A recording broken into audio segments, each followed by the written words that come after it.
And in the blog that you guys wrote, there were several things that really stood out to me for advisors to consider when looking at doing an ETF. Everything from eliminating some of the operational complexity, the deductibility, or better yet, the non-deductibility of SMA fees, and Yep. tax optimization.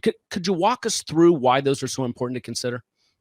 Sure. So on the ops side, once you scale your business as an advisor, let's say you have 1,000 clients, it gets pretty annoying to have to update the ETF models and tax loss harvest every account. It just becomes a nightmare, frankly.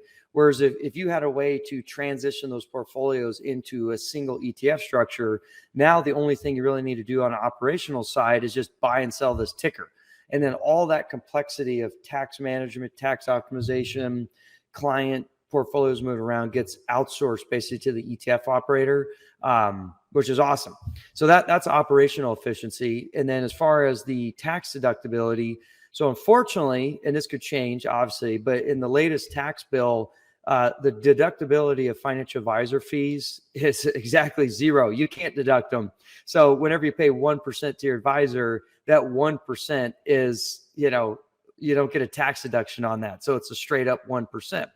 Where if you pay a fee through a 40 Act wrapper, like an ETF or a mutual fund, we have an ability to essentially net out your dividends, interest, and income against your fee, effectively making it tax deductible. So for example, if you have a 1% management fee and you have a 2% dividend yield, we would only have to distribute 1% net dividend income, which effectively makes the fee tax deductible, which is awesome, right? That could save you 20, 30% more on after-tax basis for the same fee you had in an advice account versus an ETF.